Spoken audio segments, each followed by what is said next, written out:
നമ്മൾ എൻ്റെ വിശ്വാസം ശരിയാണ്, എൻ്റെ ആദർശം ശരിയാണ്, അവരെന്തെങ്കിലുമൊക്കെ ആയിക്കോട്ടെ എന്ന രൂപത്തിൽ നമുക്ക് ഒരു തിന്മ കണ്ടിട്ട് കണ്ടില്ല കേട്ടില്ലെന്ന് നടിക്കാൻ പാടില്ല.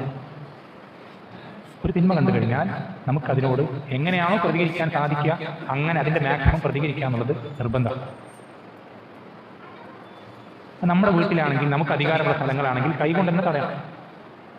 ഇപ്പൊ നമ്മുടെ മകളുടെ നിക്കാഹിന് എന്ത് ചെയ്തിട്ടുണ്ട്,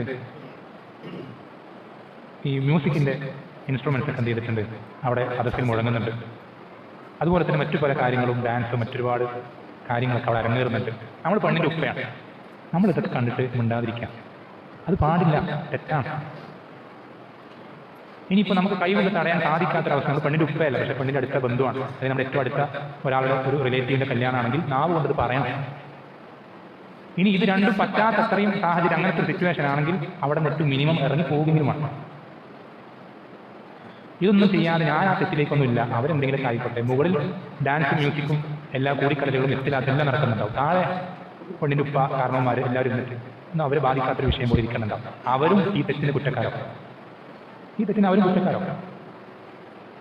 ഏറ്റവും നല്ലൊരു ഉദാഹരണമാണ് ആര്, ലൂത്ത് അലൈഹിസ്സലാമയുടെ ഭാര്യ. ലൂത്ത് അലൈഹിസ്സലാമയുടെ ഭാര്യ, ലൂത്ത് അലൈഹിസ്സലാമയുടെ സമൂഹത്തിന് അള്ളാഹു നശിപ്പിച്ചത് എന്ത് കാരണത്താല? ഹോമോസെക്ഷുവാലിറ്റി.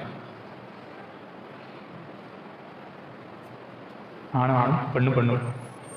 നമ്മൾ ശ്രദ്ധിക്കേണ്ടത് ഈ ഒരു കാര്യത്തിന് അള്ളാഹു സുബ്ഹാനഹു ലൂത്ത് അലൈഹിസ്സലാമയുടെ സമൂഹത്തെ നശിപ്പിക്കുമ്പോൾ ആ ശിക്ഷ അവതരിപ്പിച്ചതിൽ, ആ ശിക്ഷ ഏൽപ്പിച്ചതിൽ ആരും അടങ്ങിയിട്ടുണ്ടായിരുന്നു? ലൂത്ത് അലൈഹിസ്സലാമയുടെ ഭാര്യയും അടങ്ങിയിട്ടുണ്ടായിരുന്നു. ആ ശിക്ഷ ലഭിക്കുമ്പോൾ ആ ഒരു സമയത്ത് ആ സ്ഥലത്ത് ലൂത്ത് അലൈഹിസ്സലാമയുടെ ഭാര്യയുണ്ട്. ലൂത്ത് അലൈഹിസ്സലാമയുടെ ഭാര്യ ഈ രൂപത്തിലുള്ള വൃത്തികളിൽ ഏർപ്പെടുന്ന ഒരു പെണ്ണായിരുന്നു?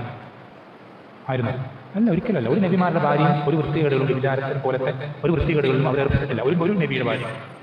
മറിച്ച് അവരെ ആ ശിക്ഷയിൽ അള്ളാഹു സുബ്ഹാനഹു ഉൾപ്പെടുത്താനുള്ള കാരണം എന്താ? അവർക്ക് ആ ശിക്ഷ ഒരു പ്രശ്നമുള്ള, അവർക്ക് ആ ഒരു തിന്മ പ്രശ്നമുള്ളൊരു കാര്യമായിരുന്നു. അവരങ്ങനെ ചെയ്തോട്ടെ, നമ്മളത് ചെയ്യാൻ നിൽക്കണ്ട. അവരത് ചെയ്തോട്ടെ, നമ്മളത് ചെയ്യാൻ നിൽക്കണ്ട. ഈ ഒരു മെന്റാലിറ്റി നമുക്ക് എന്ത് ചെയ്യാൻ പാടില്ല, ഒരു തിന്മയോട് ഉണ്ടാകാൻ പാടില്ല, ഒരു തിന്മയോട് ഉണ്ടാകാൻ പാടില്ല. എന്നാൽ ഇന്ന് പഠിപ്പിക്കപ്പെടുന്നതും സമൂഹത്തിൽ പ്രചരിപ്പിക്കപ്പെടുന്നതും നേരെ തിരിച്ചാണ്. ആരും അവർ മറ്റുള്ളവരുടെ കാര്യത്തിൽ ഇടപെടാൻ പോകുന്നതില്ല, എല്ലാവരും അവരുടെ കാര്യവുമായിട്ട് മുന്നോട്ട് പോയിക്കോട്ടെ എന്ന ഒരു അവസ്ഥയിലേക്കാണ് എന്ത് ചെയ്യുന്നത്, ആളുകൾ സമൂഹത്തെ കൊണ്ടുപോകുന്നത്.